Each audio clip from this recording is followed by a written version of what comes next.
곧 예배가 시작됩니다. 온라인으로 하나님께 드리는 예배에 정성을 다해 임해 주시기 바랍니다. 온 가족이 함께 모여 거룩하게 예배를 드립니다.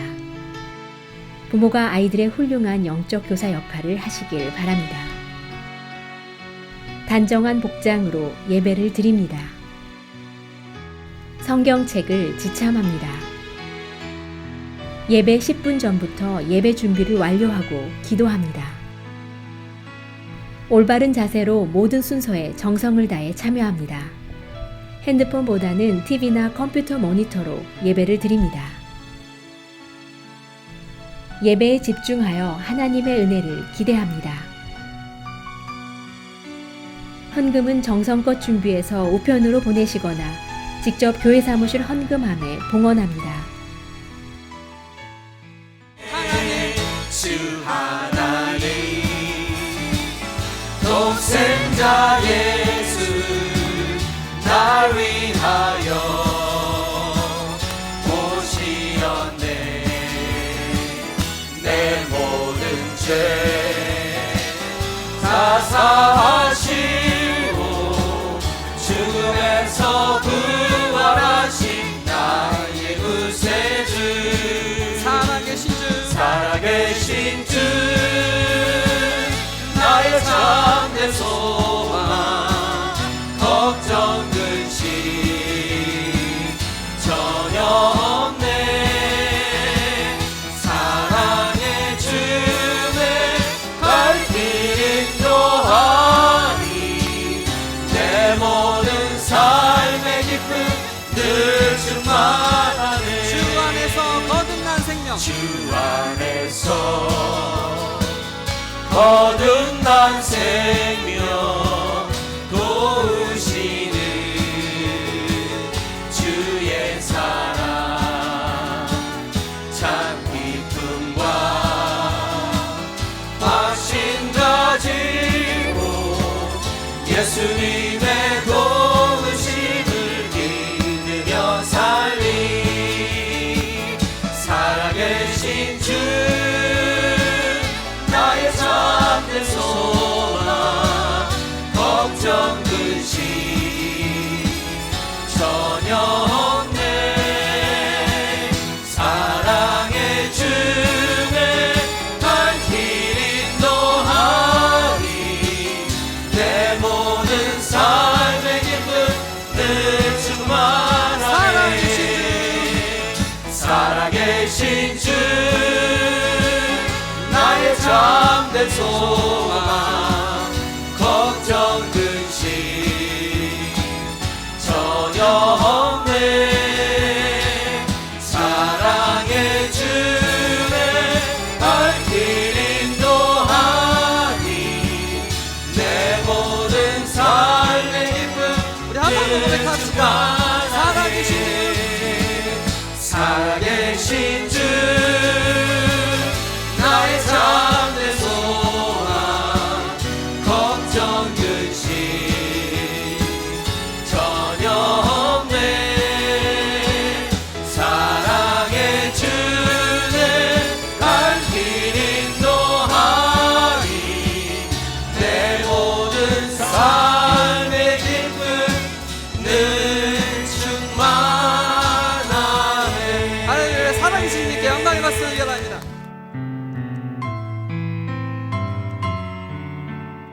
평안을 너희에게 끼치노니 곧 나의 평안을 너희에게 주노라. 내가 너희에게 주는 것은 세상이 주는 것과 같지 아니하니라. 너희는 마음에 근심하지도 말고 두려워하지도 말라.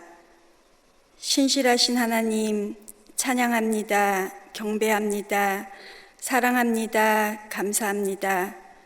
자연재해와 전염병, 분쟁과 혼란 속에서도 하나님만 찾게 하시고 주님이 주시는 평안을 구하게 하시니 감사합니다. 하나님께서 말씀으로 천지를 창조하시고 하나님 보시기에 좋았더라 하신 이 세상을 잘 다스리지 못하였습니다.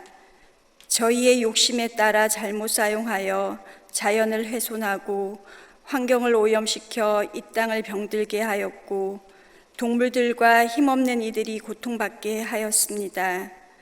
인간의 힘으로는 도무지 통제할 수 없는 홍수, 가뭄, 전염병 앞에서 너무도 나약한 저희의 모습을 보며 하나님의 은혜만 의지하게 됩니다. 하나님의 은혜 없이는 살아갈 수 없음을 고백합니다. 또한 우리가 잘못한 모든 것들도 하나님께서 용서하시고 바로 잡으시고 회복시키실 것을 믿습니다. 우리의 기도가 주님의 시선이 머무는 곳에 약하고 병들고 도움이 필요한 이들을 위한 간절한 눈물의 기도가 되기를 간구합니다. 직장을 잃고 사업체의 운영이 어려워지고 마음이 상하고 육신의 질병으로 인해 고통받으며 암담한 현실이 우리를 낭망하게 하지만 그럼에도 불구하고 우리는 우리를 사랑하시는 주님 한 분만으로 감사하며 고난을 넉넉히 이길 힘을 주심을 확신합니다. 정치, 경제, 사회적으로 혼란한 이 시대에 우리의 영안을 흐리게 하는 거짓 교사들과 정보들이 난무합니다. 거짓을 분별하는 영을 주시길 간구합니다. 특별히 말씀을 가르치시는 교사와 목회자들께 성령 충만함으로 함께 하여 주시고 모든 시험을 이겨낼 힘과 담대함을 주시길 간구합니다. 저희가 당하고 있는 고난의 시간들이 고난으로만 그치게 하지 마시고 주님의 훈계와 교훈을 깨닫는 지혜를 주시길 간구합니다. 성경 말씀을 통하여 들려주시는 하나님의 음성을 듣기를 원합니다. 말씀을 사모하는 열심을 부어주시길 간구합니다.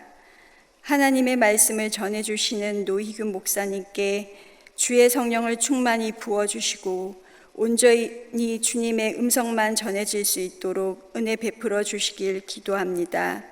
하나님의 말씀이 여러 가지 모양으로 힘든 시간을 살아가고 있는 저희에게 영혼에 일용할 양식이 되어 위로와 치유함의 능력을 얻길 기도합니다. 우리의 상처를 싸매시고 고치시고 환난에서 구원해 주시는 세상이 줄 수 없는 평안을 주시는 참 좋은 예수님 이름으로 기도합니다. 아멘. 오늘 우리에게 주시는 하나님의 말씀은 로마서 11장 1절부터 10절입니다. 함께 봉독하시겠습니다. 그러므로 내가 말하노니 하나님이 자기 백성을 버리셨느냐? 그럴 수 없느니라. 나도 이스라엘이니요 아브라함의 씨에서 난 자요 베냐민 지파라. 하나님이 그 미리 아신 자기 백성을 버리지 아니하셨나니 너희가 성경이 엘리야를 가리켜 말한 것을 알지 못하느냐? 그가 이스라엘을 하나님께 고발하되 주여 그들이 주의 선지자들을 죽였으며 주의 제단들을 헐어버렸고 나만 남았는데 내 목숨도 찼나이다 하니 그에게 하신 대답이 무엇이냐? 내가 나를 위하여 바알에게 무릎을 꿇지 아니한 사람 7,000명을 남겨두었다 하셨으니 그런즉 이와 같이 지금도 은혜로 택하심을 따라 남은 자가 있느니라. 만일 은혜로 된 것이면 행위로 말미암지 않음이니 그렇지 않으면 은혜가 은혜되지 못하느니라. 그런즉 어떠하냐? 이스라엘이 구하는 그것을 얻지 못하고 오직 택하심을 입은 자가 얻었고 그 남은 자들은 우둔하여 졌느니라. 기록된 바 하나님이 오늘까지 그들에게 혼미한 심령과 보지 못할 눈과 듣지 못할 귀를 주셨다 함과 같으니라. 또 다윗이 이르되 그들의 밥상이 올무와 덫과 거친 것과 보응이 되게 하시옵고 그들의 눈은 흐려 보지 못하고 그들의 등은 항상 굳게 하옵소서 하였느니라. 아멘. 오늘 하나님의 말씀은 로마서 11장 1절부터 10절의 말씀으로 돌보심이라는 주제로 여러분과 하나님의 말씀을 나누기 원합니다. 우리가 주일 큐티 말씀인 로마서 10장 14절부터 21절의 말씀에 보면요, 성경 말씀에 좋은 소식을 전하는 이 복음을 전하는 사명에 관하여 말씀을 하십니다. 14절에 보면 로마서 10장 14절에 보면요, 그런즉 그들이 믿지 아니하는 일을 어찌 부르리요? 듣지도 못한 일을 어찌 믿으리요? 전파하는 자가 없이 어찌 들으리요? 라고 말씀하시지요. 믿지 아니하고 듣지 못하는 자들에게 누가 필요하다고 말씀하시지요? 바로 전파하는 자가 필요하다고 성경은 말씀합니다. 예수 그리스도께서 이 땅에 오셔서 우리의 구원자로, 우리의 메시아로의 삶을 사셨지요. 더 나아가 예수 그리스도께서는 복음을 전파하는 전파자의 그 소명을 감당하셨습니다. 말씀을 선포하고 말씀을 전파하는 그러한 사역 또한 예수 그리스도께서 하셨다는 것입니다. 하나님께서 예수 그리스도를 통하여 하나님의 나라의 소망을 주시고 말씀을 가르치신 이러한 모습을 보면서 예수 그리스도의 복음을 전파하는 이러한 전파자, 그리고 말씀을 선포하는 선포자의 그런 사명을 감당하는 것을 우리가 볼 수가 있습니다. 그리고 예수 그리스도께서는요, 그 사명, 그 말씀을 선포하고 말씀을 전파하는 그런 사명을 십자가에서도 하나님의 사랑과 은혜를 보여주심으로 다시 한번 이 복음을 전하는 그런 모습을 우리가 볼 수가 있습니다. 여러분, 우리가 복음의 정의는 잘 알고 있죠. 복음은 좋은 소식이다라고 저희가 알고 있습니다. 그럼 복음의 역할이 무엇일까요? 주일 큐티와 오늘 저희 큐티를 이렇게 묵상하면서 복음의 역할에 관해서 한번 생각해 보았습니다. 복음의 역할은 우리를 돌보시는 하나님의 은혜입니다. 그래서 복음이라는 것은요, 하나님의 돌보심을 우리가 경험케 하는 하나님의 은혜라는 것입니다. 하나님께서 아담과 이브가 죄를 짓고 자신의 그 벗은 모습을 보고 그 부끄러워서 몸을 잎으로 이렇게 가리게 됩니다. 그리고 하나님께서는 그들을, 아담과 이브를, 하와를 에덴에서 이제 쫓아내게 되시지요. 그런데 아담과 이브가 그 에덴 동산에서 나갈 때 하나님은 그들을 그냥 벌거벗은 채로 보내신 것이 아니라 가죽으로 옷을 만들어서 그들에게 입혀 주셨습니다. 잎으로 몸을 가리고 부끄러움을 감추려 하였던 그들의 마음을 잘 아신 것이지요. 그리고 가죽으로 옷을 입혀서 그들의 부끄러움을 감추어 주시고 다시는 이러한 죄를 지어 부끄러움을 경험하지 말라는 그러한 목적과 하나님의 마음으로 가죽옷을 입히셨다고 저는 믿습니다. 그런데 여기 더 놀라운 사실은요, 더 중요한 사실은 하나님은 그들을 버리시지 아니하시고 아담과 하와의 자식들 또한, 그리고 민족이 생기게 될 때까지도 하나님은 그들을 처음부터 돌보시고 계셨다는 것입니다. 우리 인간은요, 한 번 싫으면 죽어도 싫다는 생각을 하면서 살아요. 뭐 인생 얼마 산다고 서로 그렇게 싫어하고 미워하고 사는가라고 이렇게 말을 하는 경우도 있지요. 하나님은 그렇지 않습니다. 하나님은 그렇지 않으시고 우리를 끝까지 기다리시는, 그리고 우리를 항상 용서하시는 하나님이시라는 것입니다. 하나님은 아담에게 짐승들의 이름을 지어주고 모든 것을 다스리는 그러한 권한까지도 허락하신 하나님이시지요. 그런데 그런 말씀을 그렇게 신뢰를 받던 이 아담이 하와와 이렇게 꿍짝꿍짝해서 동산의 중앙의 나무에 열매를 먹어서 하나님의 질서를 무너뜨리게 되는 그러한 과오를 저지르고 맙니다. 우리 인간의 관점에서 보면요, 어떻게 내가 셋업해 놓은, 내가 이렇게 창조해 놓은 모든 것에, 그리고 질서에, 이 창조의 질서와 하나님의 권위를 그렇게 무시한 어떻게 그런 행동을 할 수 있을까라고 우리 인간의 관점에서는 그들을 싫어하고 증오할 수 있겠지요. 그들을 참으로 믿고 미워서, 그리고 싫어서 다시는 보지 않고, 우리 인간 같으면 그냥 버려두고 뭐 어떻게 되든지 상관도 안 하겠지만은, 하나님은 아담과 하와의 자손의 자손과 그들의 민족을 이루기까지 돌보시고 안위하여 주셨음을 성경은 말씀하고 있습니다. 하나님과 우리 인간의 이렇게 레벨이 다른 것이지요. 인간은 이렇게 버리려고 노력을 해요. 자신과 맞지 않고 다르다 하여서 버려버리고 제거하여 버리려고 합니다. 이에 반하여 성경은 하나님은 버리시는 하나님이 아니라 살리시고 변화시키는 하나님이시라고 말씀합니다. 요즘 그 죄에 관하여 그 책을 제가 읽고 있는데요.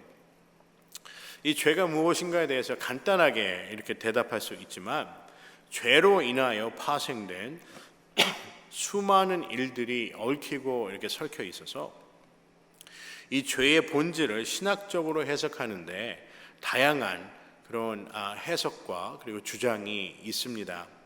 오늘 말씀은 보면 죄로 인한 부정적인 모습들의 결과도 나와 있지요. 하지만 다른 한편으로는 죄로 인하여 우리가 왜 하나님이 필요하고 왜 우리가 복음을 듣고 복음을 행해야 되는지에 대해서도 함께 말씀하고 있습니다. 로마서 5장 20절에 보면요, 율법이 들어온 것은 범죄를 더하게 하려 함이라.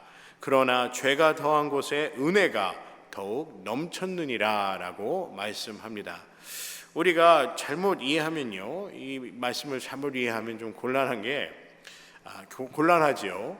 죄를 지어야 은혜를 경험하기 때문에 우리가 죄를 더 많이 지어야 된다고 이렇게 이해를 하시면 곤란합니다.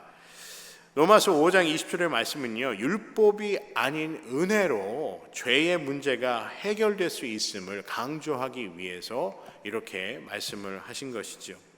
여러분, 사실 죄는요, 우리가 날마다 경험하는 것입니다. 죄는 우리가 날마다 경험하는 인생의, 어떻게 보면 우리 인생의 한 부분과 같지요. 그런데요, 다른 한편으로는 우리가 또한 하나님의 은혜를 함께 경험하게 되는 것입니다. 하나님의 은혜가 없다면 우리는 아마도 절대적으로 죄로 인해서 멸망의 삶, 고통의 삶, 소망이 결여된 그러한 삶을 살고 있을 것입니다. 우리가 날마다 우리가 죄를 짓지만 또 하나님의 은혜로 우리가 하나님께 회개하고 하나님께 나아갈 때 하나님께서는 우리의 죄를 용서해 주시는 하나님의 돌보심의 은혜, 하나님의 은혜를 우리가 함께 경험할 수 있다는 것입니다. 저는 성경의 말씀을 이렇게 묵상하면서요, 오늘 로마서 10장의 이렇게 말씀을 10장의 말씀과 로마서 11장의 말씀을 이렇게 묵상하면서 하나님의 은혜에 다시 한번 생각하게 되고 또 하나님의 은혜에 감사하게 되었습니다. 여러분, 은혜는 하나님의 돌보심의 표현입니다.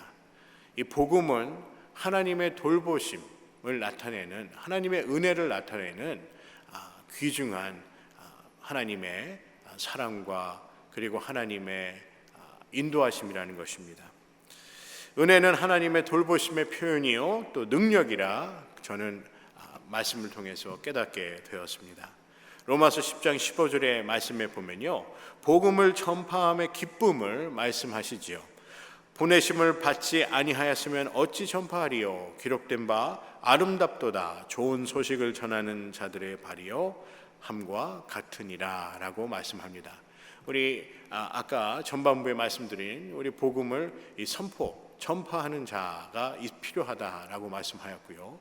그리고 10장 15절에 로마서 10장 15절의 말씀에 보면 그 말씀을 뒷받침하는 전파자의 삶이 어떤 삶인가, 말씀을 선포하고 말씀을 전파하는 삶의 그 모습이 어떤 모습인가에 대해서 말씀을 하고 있습니다. 성경은 뭐라고 말씀하시죠? 복음을 전파하는 사람의 삶은 아름다운 삶이라고 말씀합니다. 여러분, 복음을 전하는 모습은 성경은 아름답다고 말씀합니다. 전에 제가 청년부 이게 설교회 준비하면서 이 아름다움에 대해서 한번 설교를 한 기억이 있어요. 이 베네라는 그런 뜻인데, 베네라는 뜻은 아름답다라는 뜻이에요. 그런데 이 베네라는 뜻의 정확한 의미는 옳은 길, 그리고 바르다라는 뜻이 있어요. 그래서 우리가 하나님의 말씀을 전파하는 것은요, 옳은 길로 가는, 하나님께서 원하시는 바른 길로 가는 그 길이라는 것입니다. 여러분, 아름다운 삶은요, 하나님께서 인도하신 그 길로 가는 것이 바로 아름다운 삶인 줄 믿습니다. 여러분, 오늘 말씀처럼요, 복음을 전파하는 그러한 삶이 되어 우리의 삶이 하나님 보시기에 아름다운 삶이 되기를 주님의 이름으로 간절히 소원합니다. 여러분, 우리 주변에 아름다운 것들이 보이십니까? 요즘 팬데믹으로요, 코비드-19로 주변이 우울하고 어쩔 때는 좀 절망스럽고 암담하고 이렇게 답답하고 그럴 때가 있습니다. 그렇다면 우리가 복음을, 하나님께서 주신 이 복음을 기억하고 그 복음을 실천하고 우리 전파자, 하나님의 말씀을 선포하고 전파하는 그런 삶을 살아서 우리의 삶이 복되고 아름다운 삶이 되시기를 주님의 이름으로 간절히 소원합니다. 하나님께서 우리에게 허락하신 사명과 복음의 진리를 통하여 삶의 아름다움을 경험하시기를 주님의 이름으로 간절히 기도합니다. 저는 교회 사무실에 이렇게 아침에 출근길에 이렇게 나오면서요, 이 본당 근처에 오면 이 파킹장이 있죠. 본당 바로 앞에 파킹장에서 이렇게 잠깐 서서 이렇게 하늘을 봐요.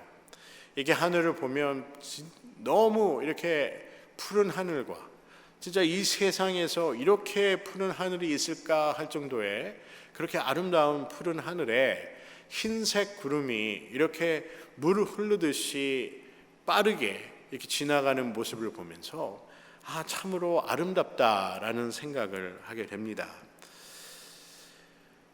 그 하늘을 보면서요, 참으로 감사함이 있고, 그리고 제가 이 하와이 저희 교회에 와서 섬기게 된 것도 다 하나님의 은혜고 또 하나님께 감사한 일이라고 저는 그렇게 생각이 됩니다. 이 부사역자로서 저희 교회에서 담임 목사님을 도와 이렇게 섬긴다는 것이 참으로 기쁘고 행복한 일이 아닐 수가 없습니다. 여러분, 언제 우리가 하나님의 아름다움, 우리의 삶이 아름다움을 경험할 수 있을까요? 우리가 하나님의 복음을 전파하고 그리고 복음을 우리가 나눌 때 우리의 삶은 아름다워질 수 있는 줄 믿습니다. 혹시 이번 교회 본당 앞에서 저처럼 하늘을 보면서 이렇게 아름다움을 느끼시는 우리 성도님들이 있지 않을까 생각이 듭니다. 여러분, 복음을 전한다는 것은요, 예수 그리스도를 소개하는 것이죠. 그리고 삶의 새로운 아름다움, 인생이 우울하고 암담하다는 것을 전하는 것이 아니라 하나님의 은혜 때문에, 하나님 때문에, 그리고 예수 그리스도의 보혈의 그 죄사함과 성령님의 함께하심과 충만한, 우리의 삶이 성령으로 충만한, 우리가 그냥 버려진 자가 아니라 하나님께 인도하심을 받는다는 그러한 아름다운 삶을 산다는 것을 전파하는 것, 이것이 바로 복음을 전한다는 것인 줄 믿습니다.